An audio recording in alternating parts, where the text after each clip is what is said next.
లోకాసువార్తమానం 2వ అధ్యాయం 14వ వాక్యాన్ని చదవగా ఆలకిద్దాం.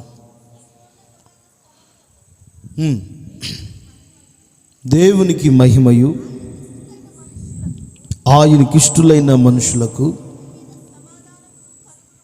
భూమి మీద సమాధానము కలుగునుగాక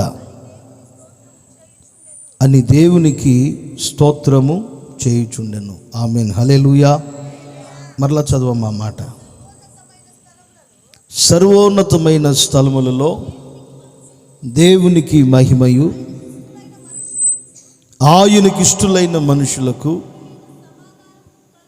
భూమి మీద సమాధానము కలుగునుగాక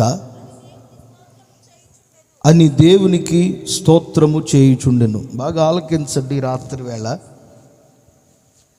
ఈ వాక్యంలో నుంచి పరిశుద్ధాత్ముడు మనందరితో మాట్లాడును గాక. పలకండి గట్టిగా ఆమేన్, ఆమేన్.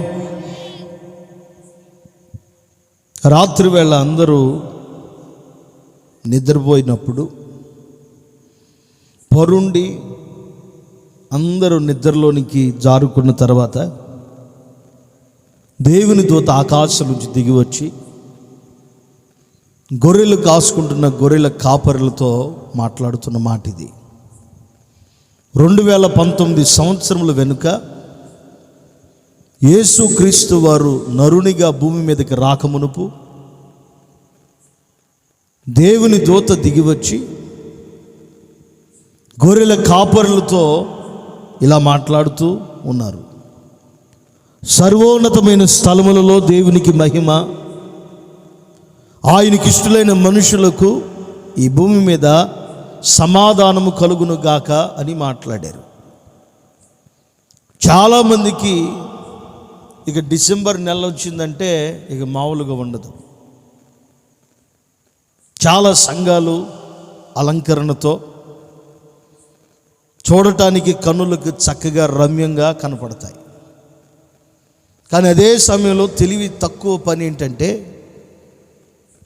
యేసు ప్రభువును ఒక చిన్న పిల్లవాడిగా మార్చి ఒక చిన్న పాక తయారు చేసి కొంతమంది కాపరులను పెట్టి కొన్ని గొర్రెలను పెట్టి ఆ తయారు చేసిన దాని చుట్టూ నక్షత్రాలు కట్టి యేసు ప్రభు మన కొరకు పుట్టాడు, ఆయన మన కొరకు పుట్టాడు అనినట్లుగా ఎంతోమంది భ్రమలో నడిపించబడే నెల కూడా ఈ నెల. యేసుక్రీస్తు వారిని గురించి ఇలా రాయబడింది, ఆకాశం నా సింహాసన, భూమి నా పాదపీఠం. కానీ మనిషికి అవివేకం ఎక్కువైపోయి వివేకం లేక దేవుణ్ణి ఎలాగూ ఆరాధన చేయాలో తెలియక ప్రభువుని ఎలా స్తుతించాలో మర్చిపోయి నక్షత్రాలు పెట్టి ఒక చిన్న పాక తయారు చేసుకుని యేసు ప్రభు పుట్టాడు, యేసు ప్రభు పుట్టాడని అనుకుంటున్నారు. కానీ దేవుని వాక్యం ఇలా మాట్లాడుతుంది, ఆకాశం ఆయన సింహాసనం, భూమి ఆయన పాదపీఠం. అలాంటి మహనీయుణ్ణి ఒక చిన్న మట్టి బొమ్మలో చూసుకోవటం ఎంతవరకు న్యాయం? అలాంటి గొప్ప దేవుడిని ఎంతవరకు ఎన్ని సంవత్సరములు జరిగిపోతున్నా సరే ఇక డిసెంబర్ నెల వచ్చిందంటే మరి ఏమవుతుందో తెలియదు. కానీ దేవుని వాక్యంలో ఇలా రాయబడి ఉంది, ఎక్కడ పండగలు చేయమని కానీ ఆచారాలు చేయమని కానీ రాయలేదు. కానీ పెద్దలు నియమించారు, నియమించిన దాని ప్రకారంగా చేస్తున్నాం, మంచిదే. కానీ బాగా ఆలకించండి, పుట్టుకే క్రైస్తవులుగా పుట్టి ఉన్న, ఆరాధన చేస్తూ ఉన్న, దేవుని సన్నిధికి వచ్చిన చాలామంది కుటుంబాలలో సమాధానం అనేది కరువైపోతూ ఉంది. చూడటానికి అన్నీ ఉన్నా సరే, మంచి ఇళ్ళు లేకపోతే మంచి ఆస్తులు, వాడికేంట్రా బాబు ఒక 10 ఎకరాలు పొలం ఉంది, అతనికేంటి ఆస్తి ఉంది, అతనికేంటి తెచ్చిపెట్టే వాళ్ళు ఉన్నారు అని మనుషులు ఒకవేళ పై వేషాన్ని చూసి అనుకున్నా ఈరోజు చాలామంది కుటుంబాల్లో సమాధానం అనేది కరువైపోతూ ఉంది. ఎంతోమంది కుటుంబాలలో ప్రేమ అనురాగాలు ఆప్యాయతలు కరువైపోతున్నాయి. ఈరోజు మనిషి లేచినది మొదలుకొని రాత్రి పడుకునేంత వరకు ఏదో ఒక అసమాధానం చేత, నెమ్మది లేక, కన్నీళ్లు విడుస్తూ ఎందుకు నేను బ్రతికి ఉండాలి, దేని కొరకు నేను జీవించాలి అనినట్లుగా ఎందరో ఈ లోకంలో ఏడుస్తూ ఉన్నారు. చాలామంది పుట్టిన పిల్లలను బట్టి ఏడ్చే తల్లిదండ్రులు ఉన్నారు. చాలామంది వివాహం చేసుకున్న భర్తను బట్టి ఏడ్చేవారు ఉన్నారు. చాలామంది వివాహం చేసుకున్న భార్యని బట్టి ఏడ్చే భర్తలు ఉన్నారు. చాలామంది బంధువులను బట్టి, రక్త సంబంధికులను బట్టి, పుట్టిన బిడ్డలను బట్టి, తల్లిదండ్రులను బట్టి ఏడ్చేవారు చాలామంది ఉన్నారు. భూమి మీద మనిషికి సమాధానం అనేది కరువైపోయి, సమాధానం ఎక్కడ దొరికిద్ది, నేను నెమ్మదిగా ఎక్కడుంటే ఉండగలను, సమాధానం లేకుండానే బ్రతుకుతున్నాను, నా జీవితం అంతా నెమ్మది లేకుండానే కన్నీళ్లు విడుస్తున్నానని చాలామంది సమాధానం కొరకు పరుగులేడుతున్నారు. చాలామంది ఇచ్చే ఆలోచన ఏంటంటే, ఈ ప్రాంతం నుంచి వేరే ప్రాంతానికి వెళ్తే నువ్వు కొంచెం నెమ్మదిగా సమాధానంగా ఉంటావు, ఈ బాధ కూడా కొంచెం నీకు దూరంగా ఉంటుంది అన్నట్లుగా మనుషుల ఆలోచనలు చెప్తారు. లోకస్తులైతే కొంచెం మైండ్ ఫ్రెష్గా లేదు, నెమ్మదిగా లేదు అని అంటే, పెద్ద వయసు కలిగిన వాళ్ళు రారా టీ తాగుదామో లేకపోతే కాఫీ తాగుదామో కొంచెం మైండ్ ప్రశాంతంగా ఉంటుంది అని చెప్తారు. ఇంకొంచెం చదువుకున్న వాళ్ళు, లేకపోతే లోక జ్ఞానం ఎక్కువ ఉన్న వాళ్ళు సినిమా హాళ్ళకో, పార్కులకో, లేకపోతే కొంచెం డబ్బులు ఎక్కువ ఉన్నవాళ్ళు విహార యాత్రలకు తిరుగుతూ ఉంటారు. ఆ కాసేపు ఏదో నెమ్మదిగా, ప్రశాంతంగా, సమాధానకరంగా ఉంటారు. చాలామంది ఇంట్లో సమాధానం లేక, నెమ్మది లేక సాయంత్రం అయితే సారా షాప్కి వెళ్ళి శుభ్రంగా తాగి ప్రశాంతంగా ఉంటారు. కానీ మరలా ఉదయం నుంచి అదే అసమాధానం. మనిషికి సమాధానం అనేది ఈ రోజులో కరువైపోతూ ఉంది. నెమ్మదిగా ఉండలేకపోతున్నాడు, ప్రశాంతంగా ఉండలేకపోతున్నాడు. ఎప్పుడు ఏదో ఒక బాధ, దిగులు, కన్నీళ్ళు, శ్రమలు, సమస్యలు మనిషిని వేధిస్తూ ఉన్నాయి. రాత్రి వేళ దేవుని వాక్యం నీతో, నాతో, మనతో మాట్లాడటానికి సిద్ధముగా ఉన్నది. నా ప్రభు నీతో, నాతో మాట్లాడిన మాట వినగానే ఆయన మాటకు లోబడగలిగితే నీ బ్రతుకు నిండా దేవుడు సమాధానాన్ని కలుగు చేయునుగాక. నీ జీవితం అంతా సమాధానాన్ని యేసయ్య అనుగ్రహించునుగాక. నెమ్మదితో ఇక్కడి నుంచి ప్రభు నిన్ను పంపించునుగాక. చాలామంది నెమ్మది లేక దేవుని మాటలకు వచ్చే భక్తులు కూడా ఉన్నారు. ఇంట్లో నెమ్మది లేక దేవుని మాటలైనా వింటే నెమ్మదిగా ఉండగలనని ప్రభు మాటలు వినేదానికి పరిగెత్తుకుని వచ్చే చాలామంది ఆత్మీయులు కూడా ఉన్నారు. ఈ రాత్రి వేళ దేవుని వాక్యాన్ని వినటానికి వచ్చిన నీతో ప్రభు మాట్లాడును గాక. మరలా ఆ వాక్యాన్ని చదవగా విన్నాం. లోకా సువార్త 2వ అధ్యాయం 14వ వాక్యం. చదవమ్మా.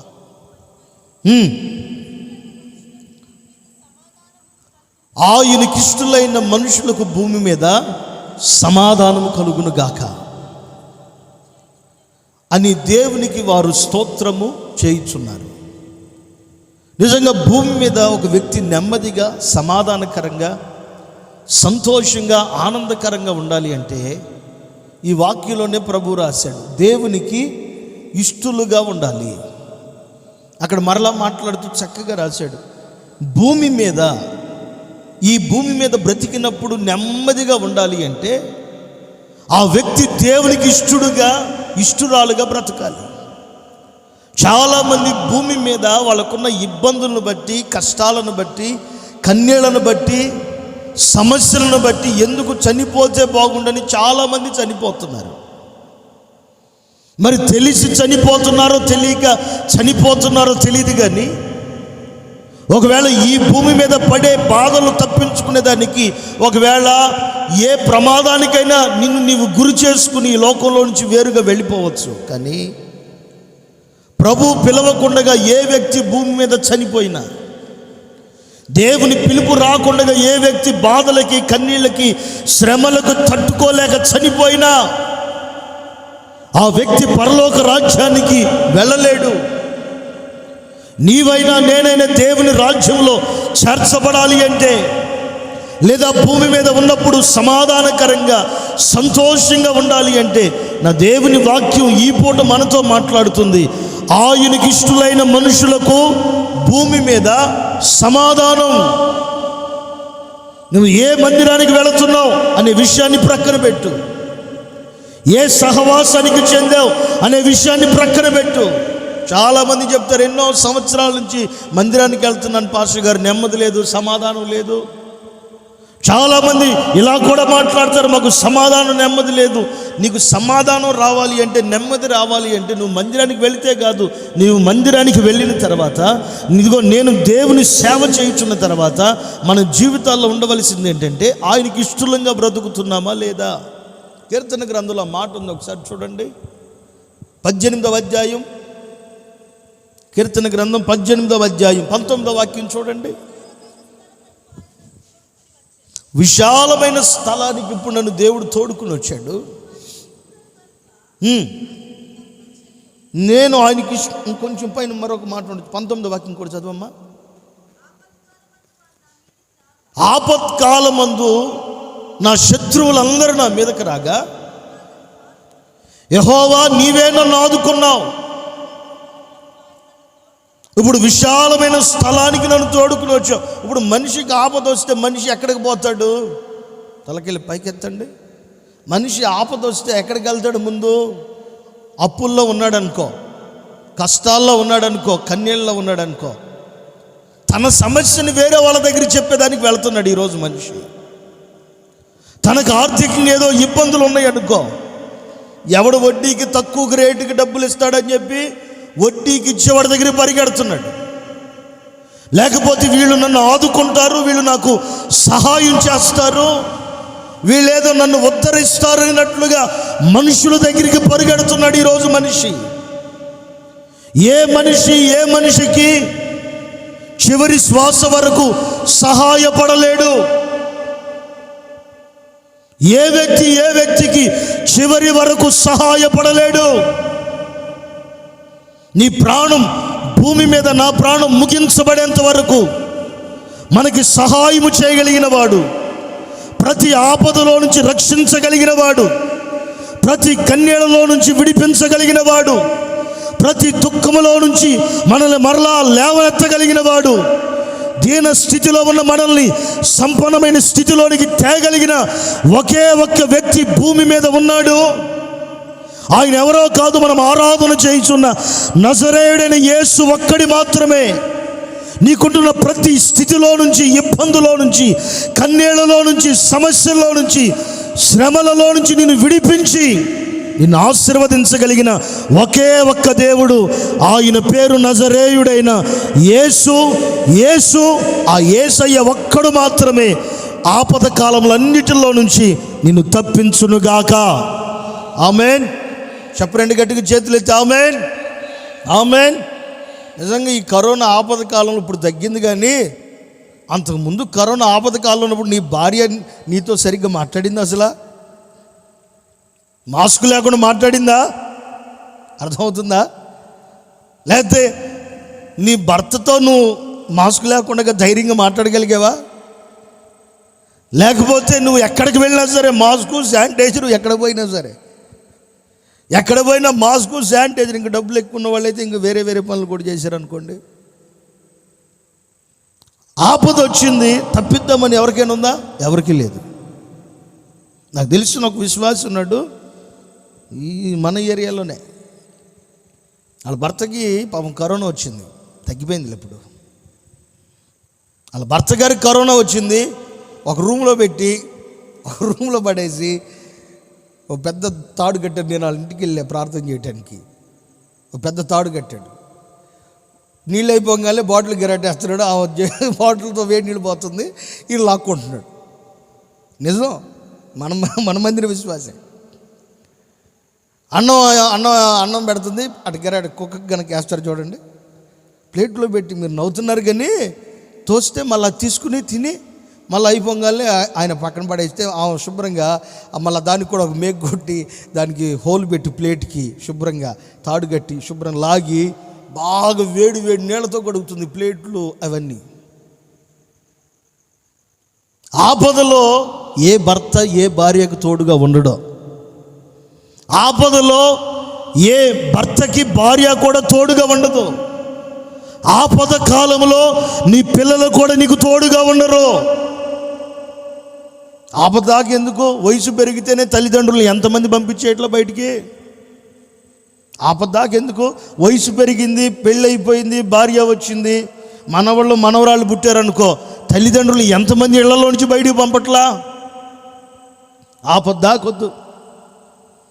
కుమారులైనా కుమార్తెలైనా ఏ ఒక్కరు ఏ మాత్రం ఎవరిని పట్టించుకోరు. కానీ దేవుని వాక్యం ఇలా మాట్లాడుతుంది, ప్రతి అపాయంలో నుంచి, ప్రతి ఆపద కాలంలో నుంచి నేను తప్పించగలిగిన దేవుడు మన ప్రభు అయిన యేసుక్రీస్తు వారు ఒక్కరే. ఆమేన్. ఒకసారి గట్టిగా చప్పట్లు కొట్టండి ఆయనకి. ఆమేన్. హల్లెలూయా, హల్లెలూయా. ఆ దేవుడు ఒక్కడే మనల్ని తప్పించగలడు. ఆ వాక్యాన్ని మరలా చదవమ్మా. కీర్తన గ్రంథం 18వ అధ్యాయం 18 నుంచి 19 వరకు చదవమ్మా. యెహోవా నన్ను ఆదుకున్నాడు,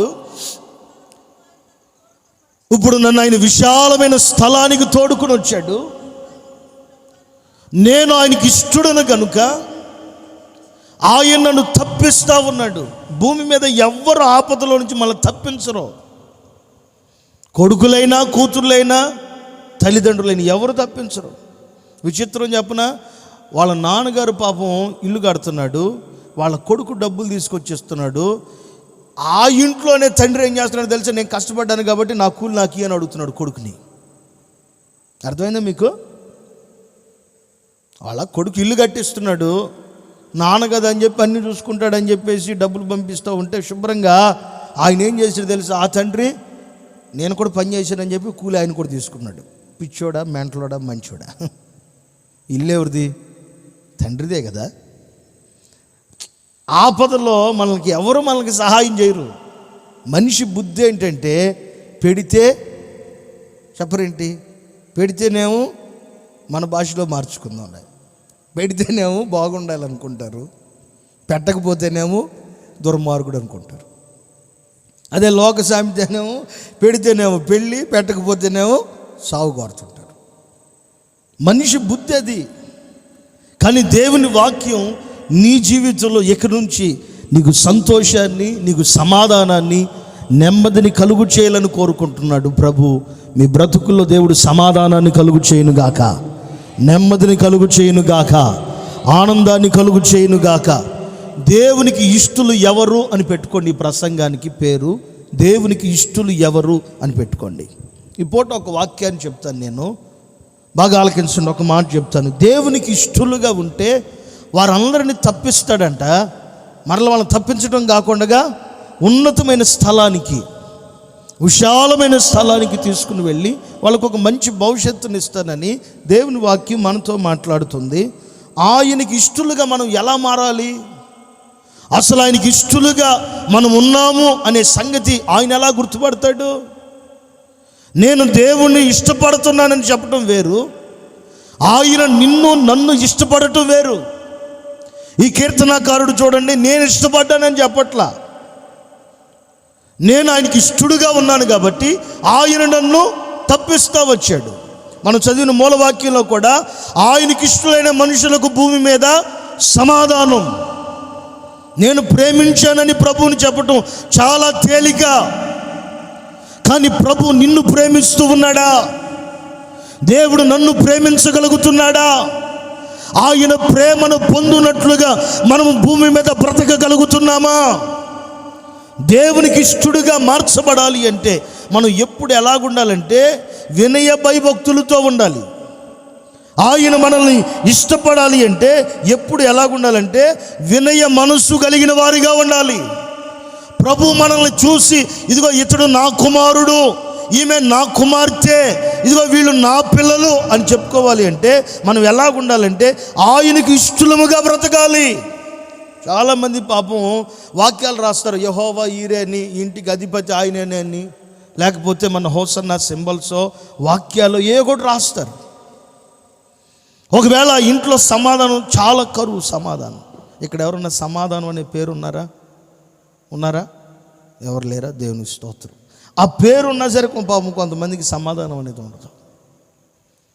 ఈ రాత్రి వేళ బాగా వినండి. ఆయన సమాధానాన్ని ఇవ్వాలంటే ఆయనకి ఇష్టంగా బ్రతకాలి. ఆయన మనల్ని ఇష్టపడాలంటే మన బ్రతుకు ఎలా ఉండాలి? ఒక మాట చెప్పి ముగిస్తాను. కీర్తన గ్రంథం 51వ అధ్యాయం. కీర్తన గ్రంథం 51వ అధ్యాయం. కీర్తన గ్రంథం 51వ అధ్యాయం.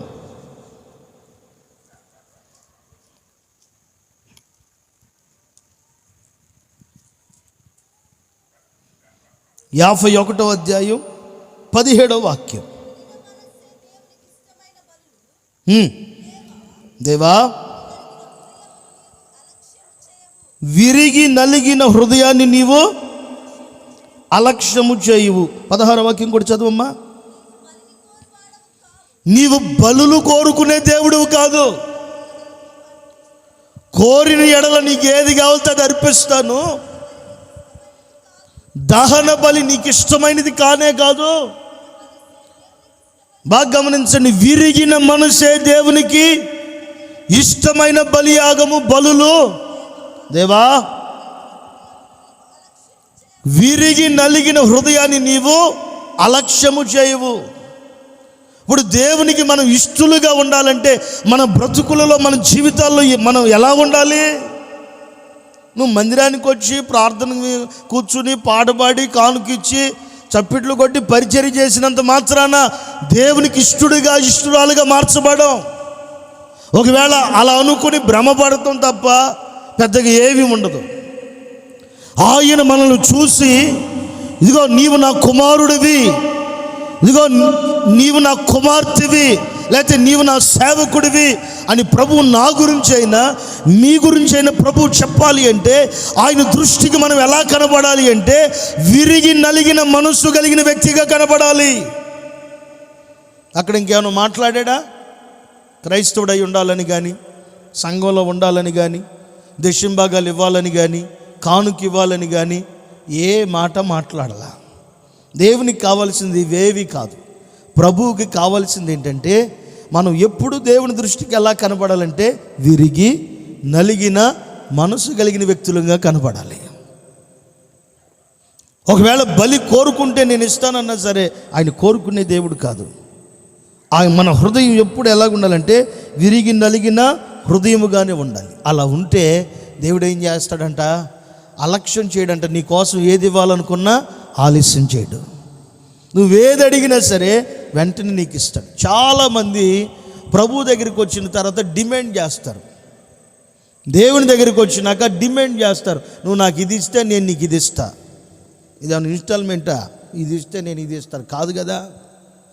ప్రభు దగ్గర బ్రతిమిలాడుకుని విరిగి నలిగిన మనస్సుతో ఏ వ్యక్తి అడుగుతాడో ఆ వ్యక్తి అడిగిన ప్రతిదీ ప్రభు అనుగ్రహించునుగాక. చాలామందికి అది ఆ సంగతి తెలియదు. చాలామంది మందిరాలు మానేసి, ఎందుకయ్యా మందిరం మానేశారు, ఎందుకయ్యా రావట్లేదంటే, ఇప్పుడంటే కరోనా అని చెప్తున్నారులే. ఎందుకయ్యా రావట్లేదు ఏంటంటే, ఆ వచ్చిన ఏం చేశాడు దేవుడు? వచ్చిన ఏం చేశాడు? అసలు ఏం చేయాలి ఆయన? నీకేం తక్కువ చేశాడని? వాళ్ళు ఎవరో వైజాగేనా రాజమండ్రిలో మనుషుల్ని రాత్రిపూట తలుపులు తట్టి శబ్దాలు చేసి అవయవాలు తీసుకెళ్ళిపోతున్నారు నరుక్కుని. రాజమండ్రిలో రాత్రులు వచ్చి డోర్లు శబ్దం చేసి అవయవాలు తీసుకుని వెళ్ళిపోతున్నారు. నిజంగా మనకు 2 కళ్ళు ఇచ్చాడంటే దేవుడు మామూలు విషయమా? సరే, దేవుడు ఏమి ఇచ్చాడు నీకు? 2 కళ్ళు మీకు పక్కన పడే చూద్దాం. 2 కళ్ళు తీసి పక్కన పడేసి దేవుడు ఇచ్చాడు నాకేమి ఇచ్చాడని అని చూడు చూద్దాం. ఒక్కొక్క కన్ను ఖరీదే 2-3 లక్షల రూపాయలు ఉంది. ఒక కన్ను ఖరీదు. దేవుడు నీకు మంచి కళ్ళు ఇచ్చాడు. ఒక పొన్ను రాలిపోతేనే 10,000, నీకు 32 పళ్ళు ఇచ్చాడు. నీ దెబ్బకే కదా కరోనా కూడా రాకుండా పోయింది. నువ్వు మామూలుగా తిన్నావా? ఒక్కొక్కరు కోళ్ళ ఫొరం వెళ్ళిపోయింది లోపలికి. మామూలుగా తిని ఉంటారా? మరి అరగాలంటే నవలాలుగా. ఒక్కొక్క పొన్ను ఖరీదు 10,000 అండి. అట్లా లెక్కబెట్టి 32 పళ్ళే ఉంటాయి. కొంతమందికి ఎగస్ట్రా ఉంటాయి, ఒకదాని మీద ఒకటి ఎక్కుతూ ఉంటుంది. అప్పుడు 34 36 ఉంటాయి. లెక్క పెట్టండి, దేవుడు ఎన్ని ఇచ్చాడు మనకి. కానీ తెలియక ఆయన ఏమి ఇచ్చాడు అనుకుంటున్నాం. అసలు ఎంతోమంది గొప్ప వాళ్ళు కోట్లకు పడగలెత్తిన వాళ్ళే చచ్చిపోయారు. కానీ నువ్వు ఇంకా చనిపోకుండా, నేను చనిపోకుండా బ్రతికున్నామంటే దేవుని కృప కాదా? కొంతమంది ఏమిచ్చాడు అసలు ఏమి ఇవ్వాలా నీకు? ప్రభు నీకేమి ఇవ్వలేదు. నువ్వు చక్కగా నీ తిన్న ఆహారమైనా లేకపోతే తాగుతున్న పానీయమైనా అరిగి నీ ఒంట్లో ఒక జీవాన్ని లేకపోతే శక్తిని కలుగు చేస్తుందంటే 2 కిడ్నీలు ఇవ్వాలా? చూడండి, కిడ్నీలు పాడైపోయిన వాళ్ళ పరిస్థితి ఏంటి? పాపం ఒక చేతిలోంచి తీస్తూ ఉంటే మరొక చేతిలో నుంచి ఎక్కిస్తూ ఉంటారు రక్తం. నువ్వు తిన్న ఆహారమైనా తాగుతున్న పానీయమైనా నీ రక్తమైనా ఫిల్టర్ చేసే 2 అవయవాలు ఇచ్చాడు కదా ప్రభు నీకు. సర్లే, గుండెకాయ ఎందుకులే అని చెప్పి తీసి పక్కన పెట్టి చూద్దాం. 2 దూది మొక్కలు పెట్టాలి ముక్కులో. ఎందుకని తీసి పక్కన పెట్టు? దేవుడు ఏం చేయలేదండి మనకి. మనం ఆయనకి ఇష్టలుగా ఉంటే ప్రతి పరిస్థితిని మార్చి నిన్ను ఒక ఉన్నతమైన స్థితిలో దేవుడు నిలబెట్టును గాక. ఆమేన్, ఆమేన్. నిజంగా దేవుడు మనకు చాలా ఇచ్చాడు, ఆ సంగతి తెలియట్లా. నువ్వు నిలబడుతున్నావు అంటే 2 కాళ్ళు ఇచ్చాడు తినడానికి, అన్నీ నీకు అవయవాలన్నిటినీ సమస్తాన్ని ప్రభు ఇచ్చాడు. నువ్వు దేవుని విషయంలో ఎంతగా ఆయన్ని స్తుతించాలి, ఎంతగా ప్రభువు నామాన్ని మహిమపరచాలి. ఇన్ని ఇచ్చినా సరే ఏ మాత్రం దయాదాక్షిణ్యాలు కూడా ఉండవు ప్రభు మీద. కొంతమందికి దేవుడు ఇన్నిచ్చినా సరే ఏ మాత్రం దేవుని మీద దయాదాక్షిణ్యాలే ఉండవు. ఆయన ఏమి ఇచ్చాడు, ఏమి ఇవ్వాలా నీకు దేవుడు? మంచి జీవితాన్ని ఇచ్చాడు, తల్లిదండ్రులు ఇచ్చాడు, జీవిత భాగస్వాములను ఇచ్చాడు, పిల్లల్ని ఇచ్చాడు, మంచి ఇంటిని ఇచ్చాడు, సమస్తాన్ని ప్రభువు నీకు ఇచ్చాడు. ఇప్పుడు ఆయన నీ మీద ఉన్న ఇష్టం పోకుండా ఉండాలి అంటే, ఆయన మన మీద ఇష్టం తగ్గిపోకుండా ఉండాలంటే ఇప్పుడు మనం చేయవలసిన పని ఏంటంటే విరిగి నలిగిన హృదయము గలవారిగా బ్రతకాలి. కొంతమందికి ఇచ్చిన తర్వాత ఇక కళ్ళు పైకి వెళ్ళిపోతాయి. మీరు ఎప్పుడైనా నత్తలను చూసారా? వాటి కళ్ళు ఆడుంటాయి, పీతల కళ్ళైనా నత్తల కళ్ళైనా ఆడుంటాయి, పైనే ఉంటాయి, కింద ఉండవు. వాటి కళ్ళు పైకి వెళ్ళిపోతాయి. నీకు దేవుడు ఏమి ఇచ్చినా సరే, నాకు దేవుడు ఇచ్చాడు, దేవునికి స్తోత్రం కలుగును గాక. దేవుడు నాకు ఇచ్చాడు, స్తోత్రం కలుగును గాక. దేవుడు నాకు ఇది ఇచ్చాడు, స్తోత్రం కలుగును గాక. చెప్పొచ్చు కదా అందరు గట్టిగా ఆమేన్, హల్లెలూయా. దేవుడు ఈరోజు మనకి బ్రతుకునిచ్చాడు, అందుకు స్తోత్రం కలుగును గాక. పలకండి గట్టిగా ఆమేన్, ఆమేన్. నిజంగా బైబిల్లో ఒక వ్యక్తి ఉన్నాడండి. ఆ వ్యక్తిని గురించి నేను మీకు చెప్పి ముగిస్తాను, బాగా ఆలకించండి. విరిగి నలిగిన హృదయము కలిగిన వారంటే దేవునికి చాలా ఇష్టం. వాళ్ళ విషయంలో దేవుడు అసలు ఏమాత్రం ఆలస్యం చేయడు, అలక్ష్యం చేయడు. ఏది అడిగినా సరే వెంటనే వారికి అనుగ్రహించి వారి స్థితిగతులన్నిటినీ మార్చగలిగిన దేవుడు ఆయన. అయితే ప్రతిదీ ఎలా ఉండాలి అంటే ప్రభువు దగ్గర నుంచి పొందుకుని ఉండాలి. విరిగి నలిగిన మనసు అంటే ఎలా ఉంటుందో చెప్పనా? నీకు మంచి ఉద్యోగం ఇచ్చాడు అనుకో, నా జ్ఞానం నా చదువు అని అనకూడదు, నా జ్ఞానం నా చదువు అని అనకూడదు. విరిగి నలిగిన మనసు ఉంటే ఎలా ఉంటుందంటే, ఏ పార్టీ వాడినండి నేను రాసిన పరీక్షలు ఏంటి, నాకు వచ్చిన ఉద్యోగం ఏంటి, అసలు నేను ఏ పార్టీ వాడిని? మణన్నని ఒక విశ్వాసం ఉన్నాడు అత్తిమంజరిపేటలో, తమిళనాడు అనే ప్రాంతంలో నేను సేవ చేశాను. నెలకి దేశంభాగం 45,000 ఇచ్చేవాడండి. నెలకి 45,000 ఇచ్చేవాడు దేశంభాగం. నెల సరుకులన్నీ 30,000 అయ్యాయి. సరుకులన్నీ తెచ్చిపెట్టేవాడు. కరెంటు బిల్లు ఆయనే కట్టేవాడు, పాల బిల్లు ఆయనే కట్టేవాడు. ఏ రూపాయి నేను ఖర్చు పెట్టేవాడిని కాదు, నేనే కాదు, అక్కడ సేవ చేసిన ఏ పాస్టర్ గారితో పొరపాటుని ఖర్చు పెట్టినవాడు, ఆయనే ఖర్చు పెట్టేవాడు. దేవుడు మిమ్మల్ని ఆశీర్వదించాడనంటే ఆయన స్టోరీ చెప్తాడు కూర్చుని. ఏ పార్టీ వాడిని అన్నా నేను, ఎప్పుడు ఒక కారు, ఒక bike, Pulsar bike full tank చేసి పెట్టేవాడు మందిరంలో. మంచి ఆస్తి కలిగిన వ్యక్తి. ఒక నెలకి ఆయనకి అట్టిపండ్లు వ్యాపారం చేస్తాడు. అట్టిపండ్లలో ఒక 10 రకాల అట్టిపండ్లని సప్లై చేస్తుంటాడు ఎంఆర్ఎఫ్ కంపెనీకి, చెన్నైకి. ఆ తర్వాత చెన్నైలో జయలలిత కట్టించిన హాస్పిటల్కి, అన్నిటికీ సప్లై చేస్తుంటాడు, అమ్ముతూ ఉంటాడు, పంపిస్తుంటాడు. అంత ఆస్తిపరుడు. దేవుడు నిన్ను ఆశీర్వదించాడనంటే కూర్చుని ఏడుస్తా చెప్తుంటాడండి. కూర్చుని ఏడుస్తా చెప్తుంటాడు, అన్నా ఒకప్పుడు అట్టిపండ్లో అని బస్సులు పోతూ ఉంటే నిలబడి కవర్లో పెట్టుకుని 5 రూపాయలు 5 రూపాయలు 5 రూపాయలు అంటుండేవాడిని అన్న. నేను ఒకప్పుడు 5 రూపాయలు 5 రూపాయలు ఎన్నోసార్లు బస్సు అమ్మొద్దని చెప్పి డ్రైవర్లు, క్లీనర్లు చెప్పినా సరే నేను బస్సులోకి వెళ్ళి అమ్ముతున్నానని చెప్పేసి వాళ్ళు కోపంతో బస్సు కొంచెం దూరం తీసుకెళ్ళిపోయేవాళ్ళు. ఆపండి అని బతిలాడిని ఆపేవాళ్ళు కాదు. నిదానంగా మళ్ళీ పోతానే ఉండేది, రన్నింగ్లోనే దూకేసేవాడిని. ఎన్నోసార్లు మోకాళ్ళు పగిలిపోయాయి, పళ్ళు ఊడిపోయాయి. అంత ఆస్తిపరుడు. నిజంగా నేను హోసన్నా మినిస్ట్రీలో అలాంటి వ్యక్తిని మరలా నేను చూడలా. ఆస్తిపరుడు. ప్రతి ఆదివారం ఆడ కూర్చుంటాడు తెలుసా. ఆయన ఇచ్చేదాన్ని బట్టి, ఆయన చేసేదాన్ని బట్టి ఒక మంచి కుర్చీలోనే ఆడ కూర్చోవాలి. కానీ బలిపీఠం దగ్గర ఒక చిన్న పిల్లోళ్ళలాగా, ఆయనకి దగ్గర ఒక 55 సంవత్సరాలు ఏమో ఉంటాయి, మా నాన్నగారు వయసు ఆయనకి.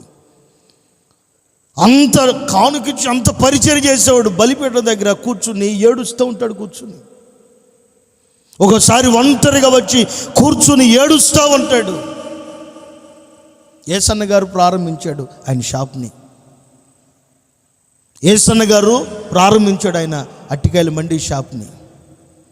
కవర్లో అమ్మేవాడు. ఆయన గురించి మాట్లాడుతుంటే అసలు నేను ఏ పాటి వాడినన్నా, నా బ్రతికే పాటిది, ఇలాంటి స్థితి.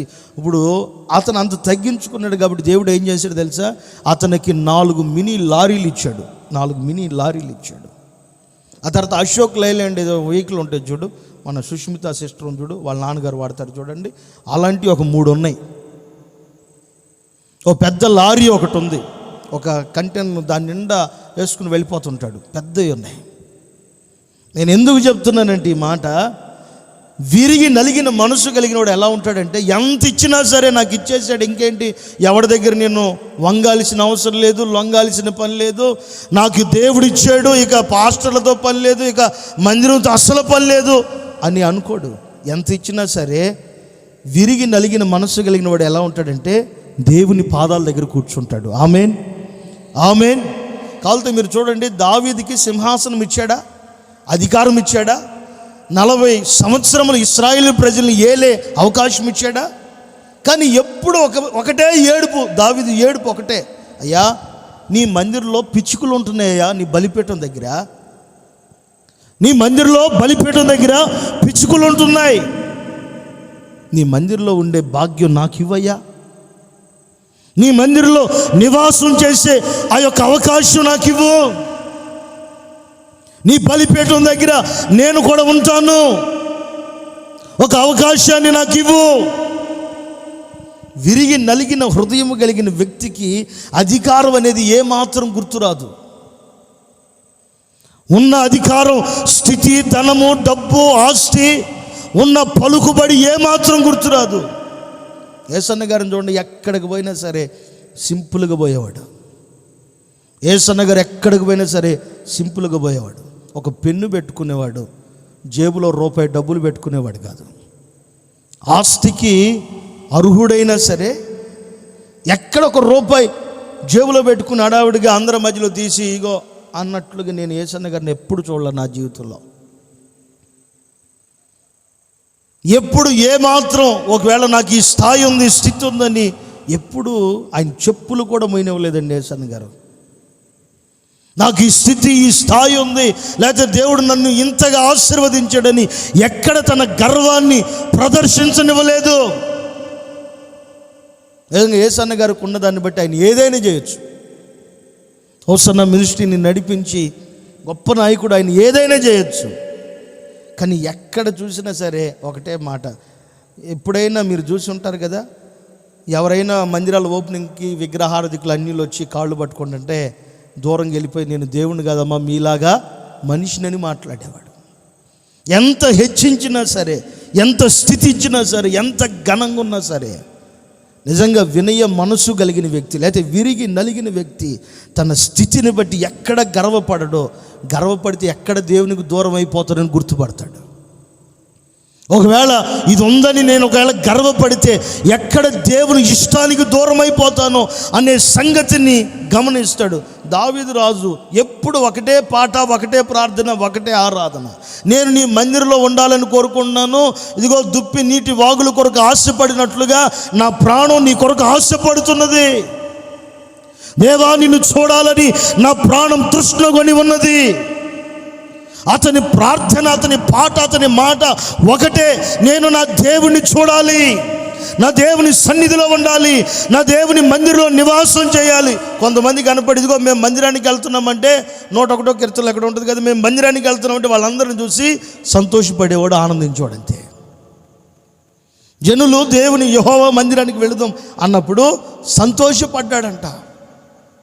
దావీదు యొక్క మనసు ఏంటంటే అతను ఇరిగి నలిగిన హృదయము కలిగిన వాడు కనుక, విరిగి నలిగిన మనస్సు కలిగిన వాడు కనుక, హృదయము కలిగిన వాడు కనుక తన స్థితిని బట్టి ఎక్కడ గర్వపడలా. మీరు బైబిల్లో చూడండి, కావాలితే 2 సహోదరులు ఉన్నారు.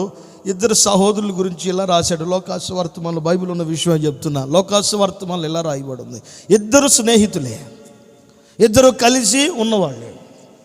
2 ఒకరంటే ఒకరు మంచి అనుబంధం కలిగిన వాళ్ళే, కానీ తిండి దగ్గరికి వచ్చేవాడికి మాత్రం దూరంగా పెట్టేవాడు. వాళ్ళతో మీరు చూడండి, సొంత కుమారుడికేమో ఎక్కువ పడుతుంది. కోటల్లో కొన్నిసార్లు మీరు చూడండి, వాళ్ళ అబ్బాయి కూడా అదే వరుసలో కూర్చున్నాడు అనుకో, వాడికి ఎక్కువ పడుతుంది. అదే పక్కనోడు అనుకో, వాడికి చూసి చూడనట్టుగా మొక్కలు పడు, వాడికి గుజ్జు పడిద్ది, వెళ్ళిపోతాడు. ఇక వాడు వేసిన వాళ్ళ ముఖం, ఇస్త్రాకు ముఖం చూడటం తప్ప ఇంకేం చేస్తాడు? అడిగితే తిండిపోతులు అంటారు, నీకేం మాట్లాడు మెలకొండ. కానీ బైబిల్లో అలాంటి వ్యక్తి ఒకడు ఉన్నాడు. పాపం వయసు పెరిగింది, పాపం ఆరోగ్యం క్షీణించిపోయింది. ఒక వ్యక్తిని ప్రభువు రమ్మన్నాడు, వెళ్ళిపోయాడు. ఒక వ్యక్తి కూడా కొంతకాలానికి చనిపోయాడు. చనిపోయిన తర్వాత వీళ్ళిద్దరూ పరిస్థితులు గమనిస్తే, ఒకడేమో కొంచెం డబ్బులు ఉన్నవాడు, ఒక అతనేమో పేదోడు. డబ్బులు ఉన్నవాడు, పేదోడు, 2 చనిపోయారు. ఒక వ్యక్తి మాత్రం అబ్రహాము రొమ్ము దగ్గరికి వెళ్ళి ఆయన సింహాసనం మీద కూర్చుని నెమ్మదిగా ప్రశాంతంగా ఉన్నాడు. ఒక వ్యక్తి ఏమో కన్నీళ్లు గారుస్తా, ఏంట్రా బాబు మన పరిస్థితి ఏంటి, మన జీవితం ఏంటి, ఇట్లా అయిపోయింది, మరి ఇక్కడ మంట ఎక్కువైపోయింది, లాజర్ను తలకాయ పైకి ఎత్తేనేమో లాజరేమో అబ్రహాం రొమ్మును ఆనుకుని కూర్చున్నాడు. అయ్యా, వాడిని పంపించి ఒక చుక్క నీళ్ళైనా పోతాడు గొంతులో. నిజంగా అదేదో అబ్రహాంని అడగొచ్చు కదా. వీడి మైండ్ ఏంటంటే చెప్పనా, నాకు దక్కలేదు కదా, వాడికి దక్కింది, ఇప్పుడు ఆయన లాగాలి కిందకి. ఇప్పుడు ఆడికి నాకు దక్కింది, ఆడికి దక్కింది, ఇప్పుడు ఆడిని లాగాలి కిందకి ఎట్లయినా. ఇప్పుడు ఆడి మైండ్ అంతా అదే. కానీ అదేదో అబ్రహామా, తండ్రి అయిన అబ్రహామా, ఒక గ్లాసుతో కొంచెం నీళ్లు పోయాయంటే అబ్రహాం పోసేవాడు కాదు. ఇప్పుడు అబ్రహాంని అడగడు, ఎందుకంటే ఇప్పుడు లాజర్ వెళ్ళిపోయాడు కదా. ఇప్పుడు వాడి మైండ్ అంతా ఏంటంటే ఇప్పుడు లాజర్ని ఎట్లాగైనా నాతో కూడా కిందకి లాగాలి. ప్రభు అక్కడ మంచి మాటలు వాడాడు. ఏంటంటే భూమి మీద బ్రతికి ఉన్నప్పుడు నీకు ఇష్టానుసారంగా నువ్వు బ్రతికావు. లాజర్ అయితే కష్టపడ్డాడు, ఇబ్బంది పడ్డాడు, ఇప్పుడు నెమ్మదిగా ఉన్నాడు. నిజంగా మన జీవితంలో ఆయన మనకి నెమ్మదినివ్వాలి అంటే విరిగి నలిగిన మనసు కావాలి. విరిగి నలిగిన మనసు. నిజంగా ధనవంతుడికి చాలా ఉంది. ఏ రోజు పాపం పెట్టినోడు కాదు, తినరా అని చెప్పి ఏ రోజు పేదోడికి పెట్టినోడు కాదు, ఏ రోజు సహాయం చేసినోడు కాదు, ఏ రోజు ఇదిగో ఇది లేదు కదా నీకు, ఇది తీసుకోరా, ఇది అనుభవించరా అని చెప్పిన వాడు కాదు. క్రైస్తవుడు ఎలా ఉండాలో తెలుసా? ఒక విశ్వాసి ఎలా ఉండాలో తెలుసా?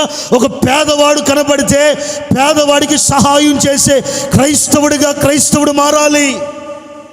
విరిగి నలిగిన మనసు అంటే ఏదో మందిరానికి ఆదివారం, శనివారం లేకపోతే ఇలా ప్రార్థనా కూడికలు పెట్టినప్పుడు మందిరానికి వచ్చి కూర్చోవటం కాదు. నిజమైన క్రైస్తత్వం అంటే ఒక క్రైస్తవుడు దీనుడికి, దరిద్రుడికి, పేదవాడికి, వస్త్రహీనుడికి, తల్లిదండ్రులు లేని వారికి, అనాదిగా ఉన్న వ్యక్తిని పలకరించి పరామర్శించి ఆకలి తీరుస్తాడు చూడు, అతడు నిజమైన క్రైస్తవుడు. ఆ క్రైస్తవుడినే ప్రభు ఇష్టపడతాడు, ఆ వ్యక్తినే ప్రభు కోరుకుంటాడు. ఆ వ్యక్తిని చూసినప్పుడు దేవుడు ఇష్టపడి ఆ వ్యక్తికి, ఆ కుటుంబానికి ప్రభు నెమ్మది సమాధానము కలుగు చేయునుగాక. ఆమేన్. ఇక మీరు మొదలైద్ది కదా, ఇక వెళ్ళమాకండి, వెళ్ళిపోయి షాపింగ్ మాల్ అన్నిటి మీద పడమాకండి. మీ ఇళ్ళ పక్కన పేదోళ్ళు ఉంటారు పాపం, నీ ఇంట్లో బంధువులు ఉంటారు, పేదోళ్ళు ఉంటారు పాపం, నీ స్నేహితుల్లో పేదవాళ్ళు ఉంటారు, నీ వీధిలో ఎవరో ఒకళ్ళు పాపం ముసలి వాళ్ళు ఉంటారు. వాళ్ళకి సహాయం చేయి.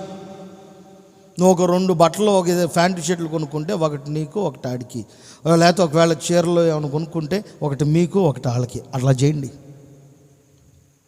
ఎందుకంటే నిజమైన క్రైస్తవుడు అంటేది, లేదా దేవునికి ఇష్టము కలిగే క్రైస్తవ బ్రతుకు ఇలా ఉంటుంది. మత్తయి సువార్తలో కూడా ఇలా రాస్తాడు, నేను చలిగా ఉన్నప్పుడు కప్పుకునేదానికి నీవు నాకు వస్త్రాన్ని ఇచ్చావు, ఆకలితో ఉన్నప్పుడు ఆహారం తీరేటట్లుగా, ఆకలి తీరేటట్లుగా నాకు అన్నం పెట్టావు, నేను బాధలో ఉన్నప్పుడు, వస్త్రహీనుడిగా ఉన్నప్పుడు నాకు వస్త్రాలు ఇచ్చావు, తాగేదానికి నీళ్లు, కాళ్ళకు చెప్పులే, అన్ని విషయాలు రాశాడు. నిజంగా నిజమైన క్రైస్తవుడు అంటే ఎలా ఉంటాడంటే, ఎవరైనా ఇబ్బందిలో, కన్నీళ్ళలో, కష్టంలో, బాధలో, ఇబ్బందిలో ఉంటే నీవు విరిగి నలిగిన హృదయము కలిగిన క్రైస్తవుడు అయితే,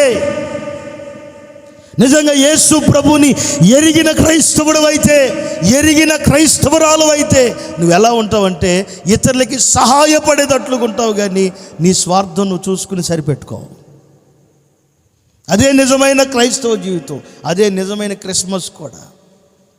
క్రిస్మస్ అంటే అర్థం ఏంటంటే క్రీస్తుని ధరించి ఆరాధించటమే, క్రీస్తుని ధరించుకుని ఆరాధించటమే. కనుక నీకున్న వాటిల్లో లేని వారికి సహాయం చేయి. నా ప్రభు దాన్ని బట్టి నిన్ను ఆశీర్వదించునుగాక. ఆమేన్. నిజంగా నువ్వు చేసిన మేలు ఏ రోజుకి నిన్ను దాటిపెట్టిపోదు, నువ్వు చేసిన ఉపకారం ఏ రోజుకి నిన్ను దాటిపెట్టిపోదు, ఏ రోజుకి నా దేవుడు నిన్ను వదిలిపెట్టడంతే. ఏ రోజుకి ప్రభువు నిన్ను దాటిపెట్టిపోడు, వదిలిపెట్టడు. నీకు సర్వ సమృద్ధిని ప్రభువు నీకు ఇచ్చి నిన్ను ఆశీర్వదించునుగాక. నేను ఒక సేవకునిగా ధైర్యంగా చెప్పగలను. మా అమ్మ నాన్న ఇంటికాడ ఉన్నప్పుడు మా అమ్మ నాన్నగారు వాళ్ళు పాస్టర్లకు పెడతా ఉంటే మేము పక్కనే ఉండి, మాకెప్పుడు పెడుతుందో ప్రభు, మాకెప్పుడు పెడుతుంది, వచ్చిందంతా వాళ్ళకే పెడుతుండేవాళ్ళు మా అమ్మ నాన్న. కానీ ఈరోజు నాకు అర్థమవుతుంది, నేను నీడు బ్రోలకు వచ్చిన తర్వాత దేవుడు నన్ను పస్తు పడుకోబెట్టలేదండి. ఎక్కడ నన్ను పస్తు పడుకోబెట్టలేదు. ఫోన్ ఏదో వచ్చినట్టు, ఎక్కడ ప్రభు పస్తు పడుకోబెట్టలే నన్ను. ఈరోజు వచ్చాడు, ఎవరో ఆయన వచ్చాడు, ఆఫీసర్ అన్న వచ్చాడు, అన్న రేపు మా ఇంటికాడ కోటం, మరి ఏం తింటావు చెప్పు, నీకు ఏది ఇష్టమో చెప్పు. నిజం, నేను విన్నాను కాబట్టి నా దగ్గరికి వచ్చి అడిగాడు కాబట్టి చెప్తున్నా. నువ్వేం తింటావో చెప్పు. నిన్న రాజోళ్ళ ఇంటికాడ, రాజన్న వాళ్ళ ఇంటికాడ కోటం, అయ్యా నువ్వేం తింటావో చెప్పు. నేను ఎందుకు ఈ మాట చెప్తున్నాను తెలుసా? దేవుడు సేవకుల్ని, లేకపోతే దేవుడు మనకిచ్చిన దాన్ని ఇతరులకు పెడతా ఉంటే మరలా తిరిగి ఆశీర్వాదం నీ దగ్గరికి వచ్చింది. ఒకప్పుడు మా అమ్మ నాన్న పెడితే మాకు తెలియక అనుకున్నాం, తెలిసిన తర్వాత క్యారేజీలు తీసుకెళ్ళి ఇచ్చాం. చనిపోయిన ఎబ్బన్న, స్వరూపన్న, ఆ తర్వాత కంజీరు కొట్టాడు ఒక ముసలాయన, ఆ పెద్ద ఆయన. విజయవాడ రైల్వే ఇన్స్టిట్యూట్ దగ్గర 7వ తేదీ జరుగుతుంటే మా అమ్మ నాన్న మేము గొడవెల్లో సుబ్బారావు గారిని ఒక విశ్వాసి, ఒక నెల ఆయన, ఒక నెల మేము. ఆ తర్వాత శివశంకర్ గారు అని చెప్పి ఆతుకూరు నుంచి ఏదో ఒకటి సేవకులకి ఓన్లేట్ కొనుకెళ్తామనే ఉండేవాళ్ళం. ఏసన్న గారు పాపం ఆయన తిన్నప్పుడు, లేకపోతే ఈ పెద్దోళ్ళు తిన్నప్పుడు ఒకవేళ మమ్మల్ని ఆశీర్వదించారేమో.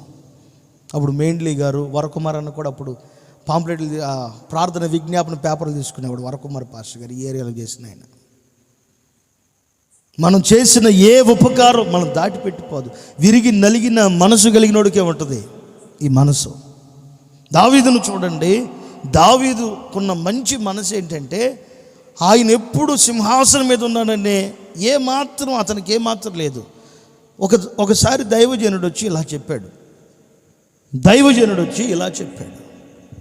అయ్యా నీ పరిపాలన చాలా బాగుంది, కానీ ఒక విషయం చెప్తాను విను. ఒకడికి 99 గొర్రెలు ఉన్నాయ్యా, ఒకడికి 99 గొర్రెలు ఉన్నాయి. ఒక వ్యక్తికి ఒకే ఒక్క ఆడగొర్రెపిల్ల మాత్రమే ఉంది ఒకడికి. ఇప్పుడు 99 గొర్రెలు ఉన్నవాడు ఆ ఒక్క ఆడగొర్రెని కూడా తీసుకుని వెళ్ళిపోయేదానికి వాడు వచ్చేసాడు. మరి ఏంటి సంగతి అంటే, రాజు కదా, మరి ఇప్పుడు చూపించాలిగా, తనకున్న అధికారాన్ని చూపించాలిగా. వెంటనే ఆడెవడో తీసుకుని వేసేద్దాం, కొంతకాలం పెట్టేద్దాం, చెరసాల్లో పెట్టేద్దాం అని అంటే, చెప్పిందంతా చెప్పనిచ్చి నాతనీలు ప్రవక్త ఒక మాట అన్నాడు, ఆ దుర్మార్గుడు నువ్వేనయ్యా, ఆ దుర్మార్గుడు నువ్వేనయ్యా. ఏం చేయాలి ఇప్పుడు ఏం చేయాలా? ఆ విషయం బయటికి రాకుండా ఏం చేయాలి? ఆ రోజు మత్తయి సువార్త మళ్ళీ ఇలా జరిగింది కదా, బాప్టిజం ఇచ్చి యోహాను కూడా మాట్లాడుతూ నాట్యమాడుతూ డ్యాన్స్లు వేస్తూ ఉంటే వచ్చి రాజును నిలదీసి మాట్లాడాడు కదా. అప్పుడు ఏం చేశాడు ఆ రాజు? ఏం చేశాడు? యోహాను గారు బయటికి కనబడకుండా కొంతకాలం దాచిపెట్టాడు. ఇప్పుడు దాచిపెట్టాలి. దావీదు కూడా ఏం చేయాలి? నాతానేలు ప్రవక్తని దాచిపెట్టాలి. దాచిపెట్టలేదు, వెంటనే సాగిలిపడి కాళ్ళు పట్టుకుని ఏడుస్తున్నాడు. దావీదుకున్న గొప్ప మనసుదే. కానీ మత్తయి సువార్తమానంలో ఆ రాజు కనపడతాడు. ఆ రాజు ఏం చేస్తాడు? యోహాను గారిని దాచిపెడతాడు. దాచిపెట్టి కొన్ని రోజుల తర్వాత వాళ్ళ కుమార్తె నాట్యమాడిన ఆనందంలో, అమ్మా నీకేం కావాలో కోరుకో, ఈరోజు నా పుట్టినరోజు కదా, నీకేం కావాలో కోరుకో, నువ్వేది అడిగితే అది ఇస్తానంటే, వాళ్ళ అమ్మ దగ్గరికి వెళ్ళి, అమ్మ ఏం కావాలమ్మంటే, బాప్టిజం ఇచ్చి యోహాను తలకే కావాలి కోరుకో. అది మెంటల్దా ఏంటది? ఇప్పుడు కోడిదో మేకదో గొర్రెదో ఇంకేదన్నా తలకే కోరుకుంటే పులుసు పెట్టుకోవచ్చు. యోహాను తలకాయని పులుసు పెట్టుకుందా? ఓ సేవకుని నిర్దాక్షిణ్యంగా చంపటం తప్ప, ఓ సేవకుని సేవను ఆపేయటం తప్ప, ఒక సేవకుని ఇక దేవుని కొరకు పరిగెత్తే వ్యక్తిని బాప్టిజం ఇచ్చి యోహానే కదండి ఆయన. యేసు ప్రభుకు బాప్టిజం ఇచ్చిన మహానుభావుడు. అలాంటి వ్యక్తి పరిచర్యని ఆపేసింది తప్ప ఏమాత్రం ఉపయోగం పడిందా? ఆ తలకాయ ఏం చేసుకుందో తెలియదు ఈ రోజుకి. కానీ ఇతనిలాగా దావీదు చేయలా. దావీదు వెంటనే సాగిలిపడి ఏడుస్తూ కేకలేసి, నాయనా నన్ను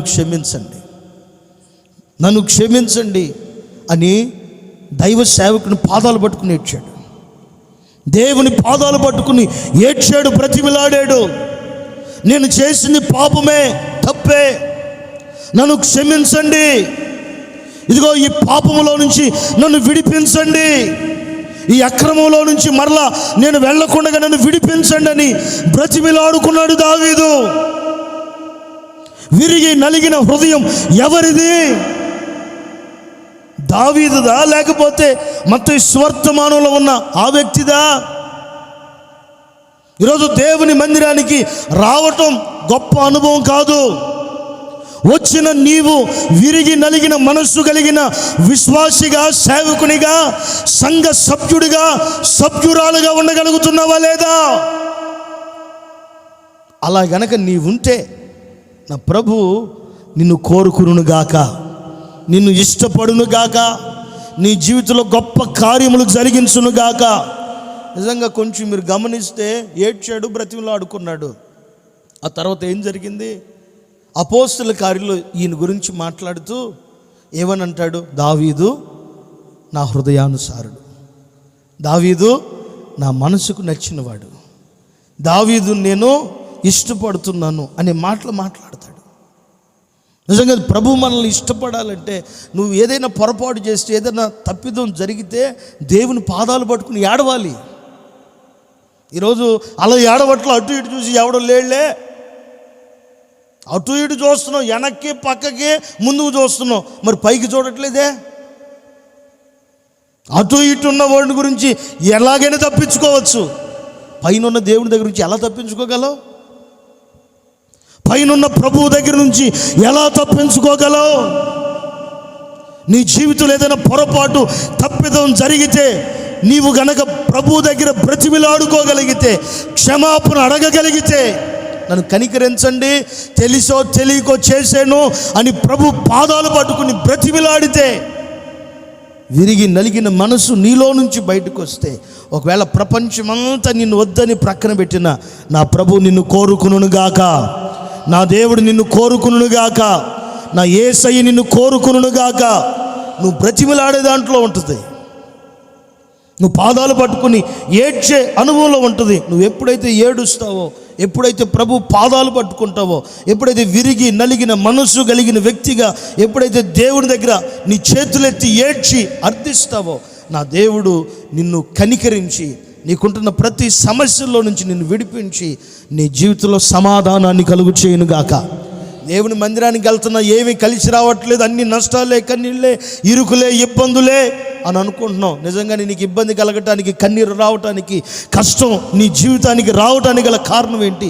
ఎక్కడో దేవుని ఇష్టాన్ని నీ ద్వారా ఆయన బాధపడేటట్లు చేశావు. ఎక్కడో ప్రభు నిన్ను ఇష్టపడుతున్న ఆ ఇష్టాన్ని కూడా చంపేస్తున్నావు. అపోస్తలుల కార్యం 13వ అధ్యాయం 22వ వాక్యం చూడండి ఒకసారి. అపోస్తలుల కార్యం 13వ అధ్యాయం 22వ వాక్యం చదవమ్మా.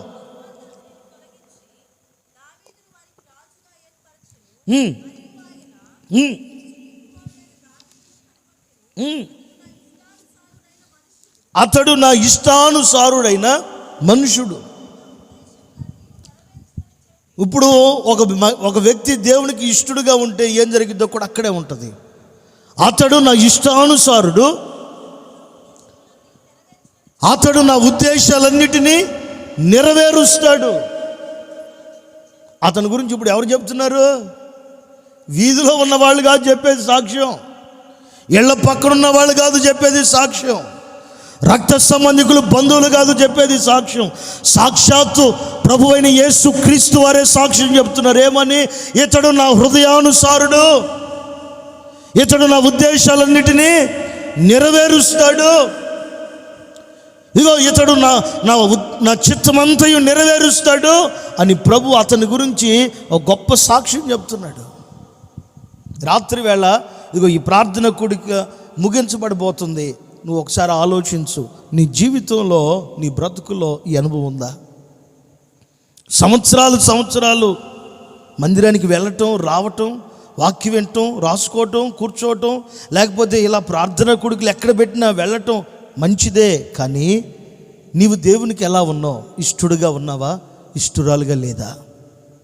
దేవుడు కోపం వచ్చి ఒక చోట ఏమంటాడు చెప్పనా? కోపం వచ్చి దేవుడు ఎక్కడ మాట,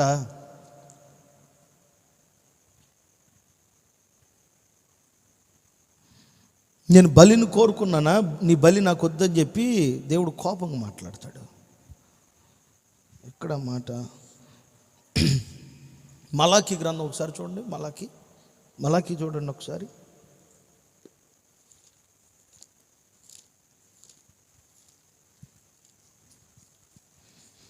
2వ అధ్యాయంలోనూ 1వ అధ్యాయంలోనూ అనుకుంటా మాట ఉంటుందండి.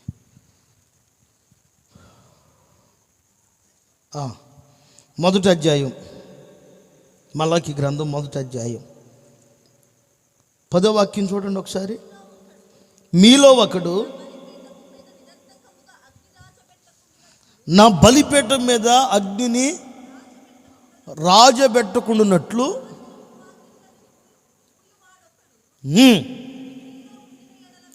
మీలో ఉండిన ఎడల మేలు. ఇప్పుడు మీ యందు నాకు ఇష్టం లేదు, మీ చేత నేను ఇప్పుడు నైవేద్యం అంగీకరించనని సైన్యములకు అధిపతి యొక్క యెహోవాయే సెలవిచ్చుచున్నాడు. మరలా చదువమ్మ, చాలా బాగుందన్నమాట. మీలో ఒకడు నా బలిపీఠం మీద నిరర్ధకముగా అగ్నిని రాగబెట్టుకున్నట్లు, రాజేయకున్నట్లు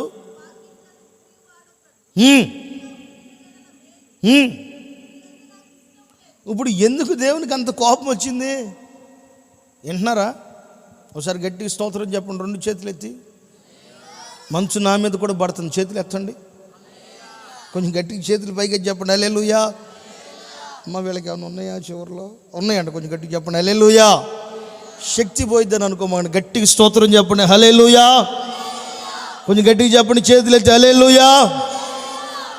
ఇప్పుడు దేవుడికి ఎందుకు వచ్చింది అంత కోపం? ఎందుకు వచ్చింది దేవుడికి అంత కోపం?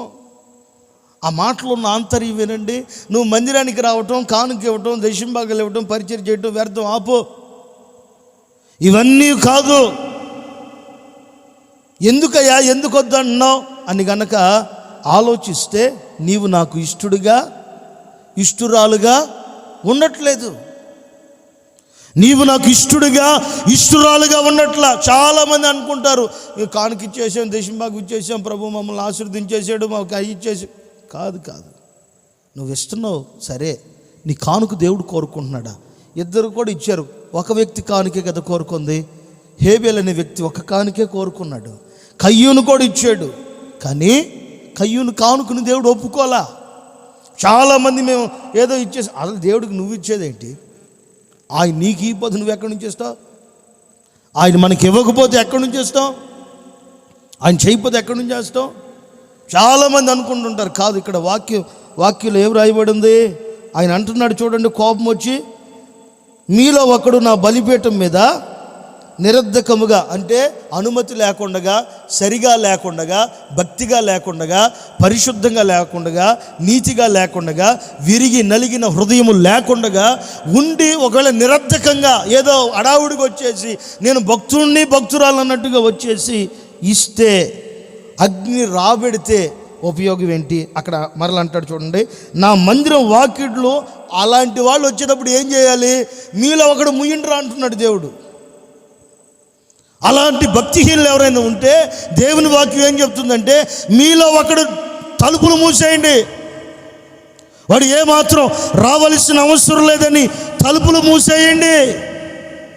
ప్రభు మరలా కింద అంటాడు, ఒకడు ముయ్యాలని చెప్పి మాట్లాడి ఏమంటాడు?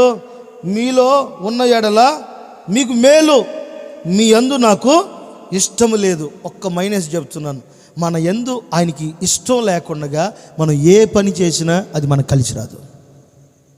చాలామంది అనుకోండి, మేము చాలా ఇచ్చాం. అసలు నువ్వు ఇచ్చింది ఆయనకి ఇష్టమైతే కదా, దేవునికి ఇచ్చింది ఆయనకి ఇష్టమైతే కదా. నేను ఏది ఇచ్చినా, నీవు ఏది ఇచ్చినా, ఈ రాత్రి వేళ దూరాన సమీపాన్ని చేరి దేవుని మాటలు వింటున్న దేవుని ప్రియులారా, మీరు ఏది ఇచ్చినా సరే అది ఆయనకి ఇష్టముగా మారునుగాక. ఇష్టంగా ఒకవేళ నువ్వు దేవునికి ఇస్తే, నువ్వు చచ్చిపోయినా సరే ఆ రోజు హేబేలు ఆత్మ మాట్లాడినట్లుగా నీ ఆత్మ మాట్లాడునుగాక.